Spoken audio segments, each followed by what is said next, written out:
ligado no canal Goleadores, eu sou Fernando Henrique Aúpia, repórter do portal Gol Brasil, e tô de volta aqui mais uma semana para os nossos pitacos, palpites. Vamos analisar esses confrontos de Copa do Brasil, de Copa Libertadores da América, envolvendo, claro, os clubes brasileiros, como a gente fez na semana passada. Vou dar meus palpites, aliás, falando em palpites, pegando da semana passada, acho que eu não fui tão mal não, tive um pouquinho mais ali que 50% de acerto.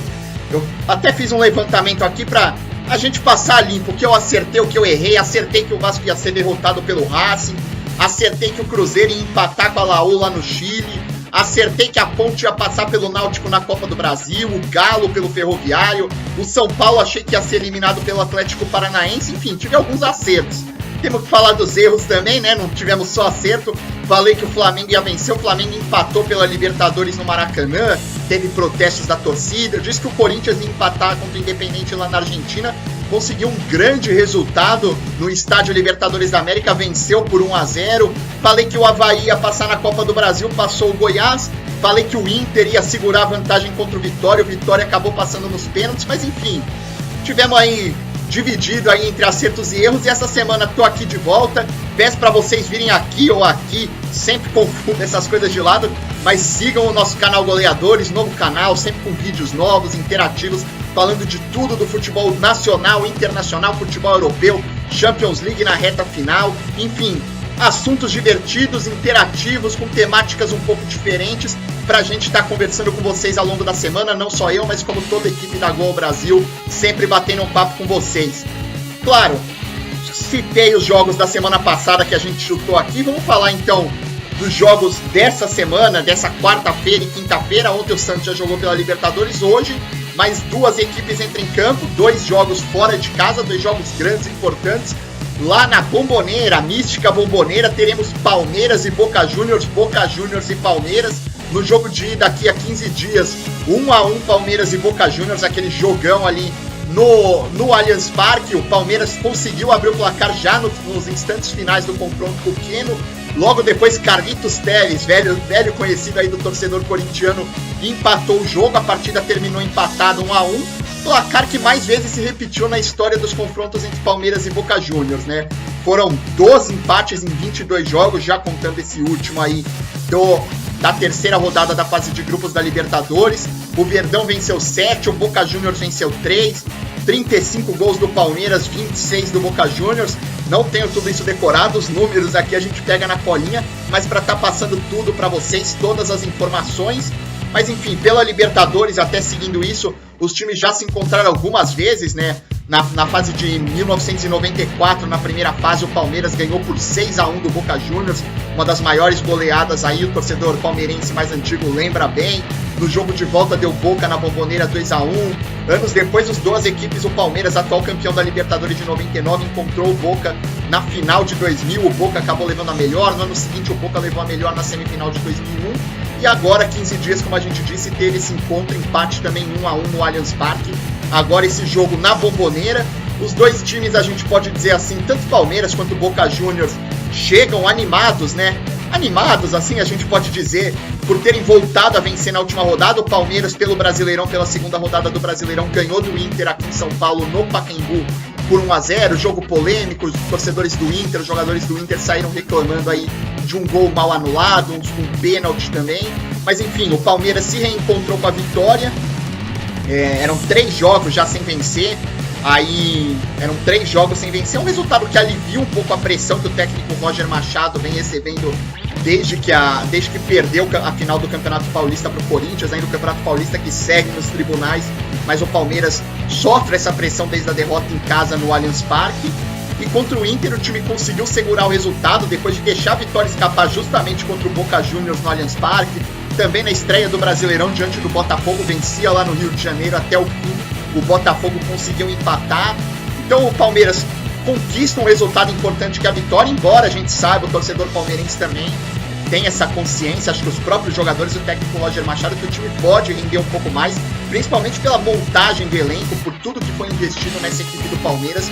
Talvez o Palmeiras poderia ter aí, se espera um pouco mais dessa equipe do Palmeiras.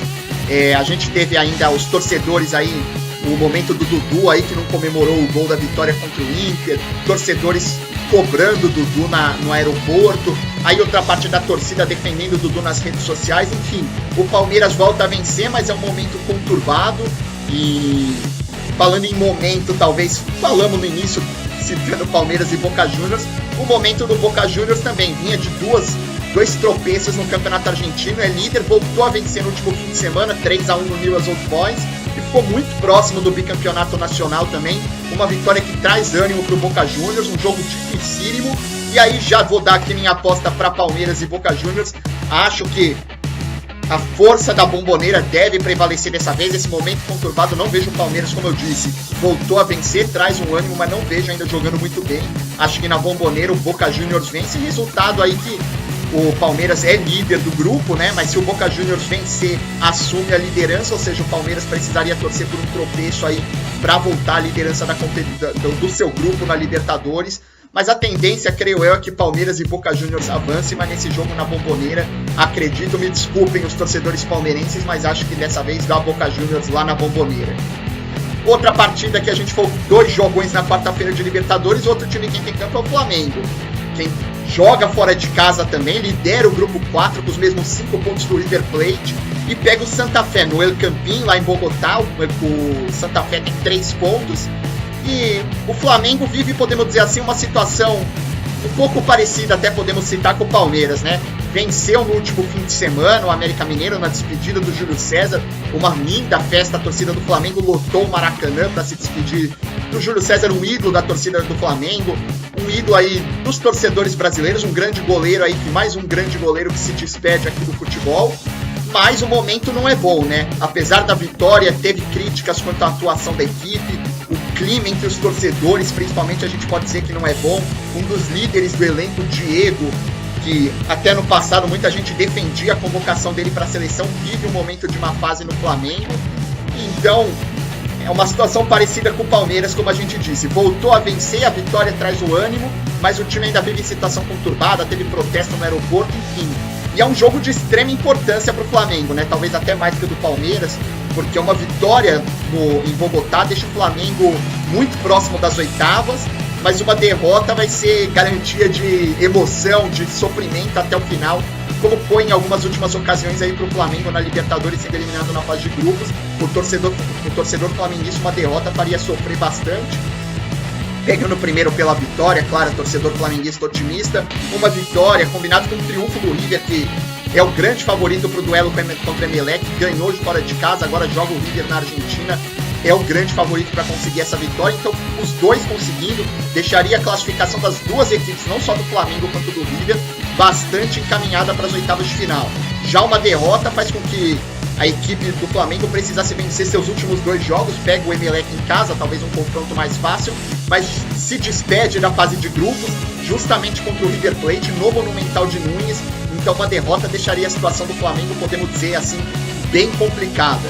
O empate, por sua vez, já deixo aqui, já adianto minha aposta para Flamengo e Santa Fé e Flamengo, acho que vai dar empate lá. O empate com o triunfo do River, que é o que eu também acredito, no Monumental de Núñez na Argentina, deixa a vaga em risco, né? O Flamengo ficaria em segundo, mas o Santa Fé na cola, tem esse jogo ainda no Monumental de Núñez na despedida, então deixaria a vaga do Flamengo em risco, mas não numa situação tão grave do que seria a derrota. Vale lembrar também que o Santa Fé não vive lá uma grande fase, o técnico Agustin Justin, é isso que se fala? Se tiver alguém aí que pronuncia bem, me passem, mas vem priorizando a Libertadores, até por conta da péssima campanha que o Santa Fé vem tendo no Campeonato Colombiano. Venceu o Leones no último domingo com um time alternativo e manteve chances remotas, a gente pode dizer assim, de se classificar no Campeonato Colombiano. Segue em 11º lugar, faltando 2 rodadas para o fim. Dificilmente deve conseguir uma vaga na fase final do Campeonato Colombiano. E o Flamengo, então, são duas equipes aí que vivem momentos conturbados, que priorizam a Libertadores, promessa de um jogo importante. O El Campín lá em Bogotá não deve estar lotado. Se eu não me engano, a capacidade do El Campín é de cerca de 35, 36 mil pessoas. Se espera metade, mais ou menos, da capacidade de público no jogo da quarta-feira, ou seja, isso pode ajudar o Flamengo. Também não é um estádio que tem a torcida muito próxima do gramado. Enfim, esse é o lado positivo. Por outro lado, na Colômbia, quem tá lá na Colômbia, os repórteres estão lá na Colômbia, dizem que tá bastante frio lá na Colômbia. Tem aquela altitude aqui, peguei aqui, anotei pra vocês, 2.660 metros de altitude de Bogotá.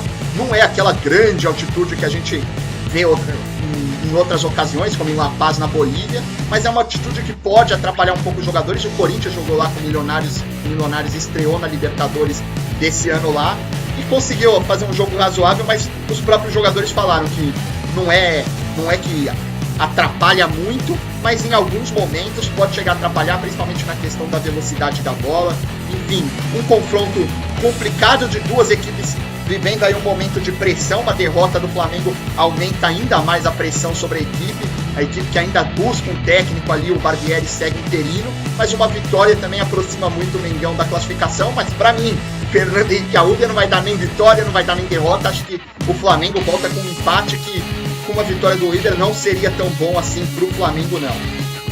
E aí na quinta-feira, o Vasco pega o Racing, o Cruzeiro, a Laú. Falamos bastante desses dois confrontos na semana passada, só que no inverso, né? O Vasco jogava na Argentina, o Cruzeiro no Chile. O Vasco tomou uma sacolada, podemos dizer assim, 4-0. O Lisandro Lopes perdeu ainda 2 pênaltis pro Racing, poderia ter sido 6.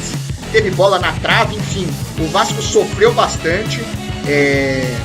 Foi goleado, como eu disse, precisa vencer de qualquer jeito em São Januário, ou seja, um jogo de extrema importância. Podemos dizer assim que joga praticamente a sobrevivência, as chances de classificação, a sobrevivência do Vasco joga nessa quarta-feira em São Januário. O Vasco tem apenas 1 ponto conquistado, o Racing é o líder com 7. O empate para o Racing já praticamente garante o término da rodada pela goleada, mesmo que a Universidade do Chile vence, o Cruzeiro deve se manter na liderança pelo saldo de gols.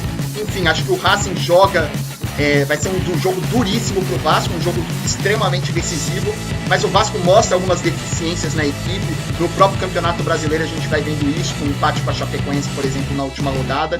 Eu, se tivesse que apostar aí, acho que apostaria num empate. Infelizmente, para o torcedor vascaíno, acho que o Vasco não deve conseguir avançar na Copa Libertadores da América. Passou na Copa Libertadores da América, passou na pré-Libertadores, né, nas fases preliminatórias, mas eu acho que da fase de grupos o torcedor vascaíno dessa vez não vai ver o Vasco no mata-mata. Já no Mineirão, o Cruzeiro precisa de uma vitória também para igualar a pontuação da Laú. O Cruzeiro tem 2 pontos, a Laú tem 5, e para seguir com chances concretas de avançar às oitavas de final da Libertadores também. É uma situação delicada, o Cruzeiro empatou com a Laú lá no Chile. A situação é menos pior que a do Vasco, podemos dizer assim, mas é uma situação complicada também, é um jogo decisivo, até porque um resultado adverso contra a Laú, um resultado adverso diante da Laú no Mineirão, um time que vem ameaçado também, né? Um momento, a gente falou na semana passada no outro vídeo, muito do momento de oscilação do Cruzeiro. O Cruzeiro, que é considerado um dos principais times do Brasil, um dos favoritos ao título brasileiro, perdeu os 2 primeiros jogos, está na lanterna do Campeonato Brasileiro, é muito início, claro, mas preocupa o torcedor. O Mano Menezes vem sendo pressionado, o grupo de jogadores teve uma reunião lá na Toca da Raposa no início dessa semana para tratar exatamente dessa situação do Cruzeiro. Então, situação complicada, um jogo importantíssimo, o Cruzeiro precisa da vitória, e apesar desse momento de instabilidade, eu acho que pode dar Cruzeiro, sim. Acho que o Cruzeiro consegue vencer a Laú, dá uma embolada nesse grupo aí. Acho que o Racing deve passar em primeiro, e acredito que o Cruzeiro e a Universidade de Chile devem brigar aí por essa segunda vaga no grupo do Vasco da Gama e do Racing também na Libertadores. E aí a gente pula, vamos falar um pouquinho de Copa do Brasil, oitavas de final de Copa do Brasil. Tem 2 times, grandes equipes do futebol brasileiro, que estreiam nas oitavas de final nesta quarta-feira, dito hoje. Mas 2 times, o Corinthians, atual campeão brasileiro, estreia na Copa do Brasil, e o Grêmio, atual campeão da Libertadores da América. 2 times que entram diretamente nas oitavas de final. O Corinthians enfrenta fora de casa no Barradão o Vitória que passou pelo Internacional nos pênaltis na fase anterior. Citamos no início ali que eu acabei errando o palpite.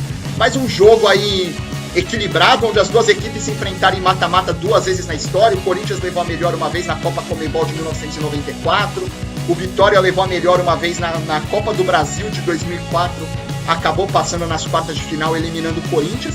um duelo equilibrado em mata-mata, mas se a gente pegar o momento das duas equipes, o Corinthians é o atual bicampeão paulista, é o atual campeão brasileiro, é o time que venceu o único time que venceu as duas primeiras rodadas do Campeonato Brasileiro. Vitória, mesmo com a classificação, tem um time considerado mais limitado, então o Corinthians chega como grande favorito. O primeiro jogo é no Barradão, onde o Vitória costuma ser mais forte, então apostaria num empate lá no Barradão, mas acho que no geral, no confronto geral, acho que o Corinthians passa pelo Vitória.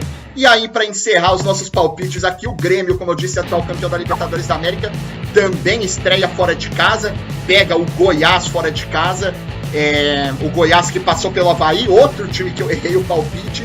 Acho que o Grêmio, assim como o Corinthians e Vitória, o Goiás está na Série B, acho que a diferença é maior ainda. O Grêmio ainda, para mim, é o principal time do futebol brasileiro. O Corinthians, talvez o segundo que mais vem agradando aí pelo que vem demonstrando desde a última temporada. O Grêmio em primeiro, o Corinthians em segundo. O Grêmio é o grande favorito também para avançar para as quartas de final. O primeiro jogo no Serra Dourada, mas aí ao contrário do Corinthians, após o empate, acho que o Grêmio consegue vencer mesmo jogando no Serra Dourada. Vale lembrar que tanto o Corinthians quanto o Grêmio, por causa dessa maratona aí, Libertadores, Copa do Brasil, Brasileiro, podem poupar alguns jogadores, isso pode causar algum impacto, mas a Copa do Brasil, lembrando agora, o din-din para os clubes é muito maior, a premiação para o campeão mais de 50 milhões de reais, então a importância é grande. A gente vai ter que esperar aí para ver essa definição, mas aposto num empate no Barradão, mas o Corinthians garante a classificação depois em Itaquera, e aposto que o Grêmio já começa vencendo o Goiás lá no Serra Dourada.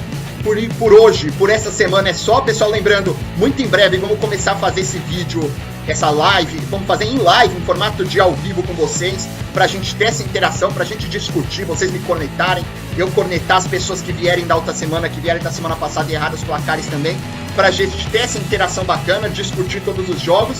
Hoje, vídeo ainda pra vocês, como eu disse, não esqueçam de curtir a nossa página, se inscrever no nosso canal Goleadores, ativar o sininho de notificação para sempre que tiver um vídeo novo aparecer aí para vocês. É isso, vou ficando por aqui, uma ótima semana para todo mundo, torcedores das equipes que entram em campo hoje, bom sofrimento para todos vocês, um abraço e até logo!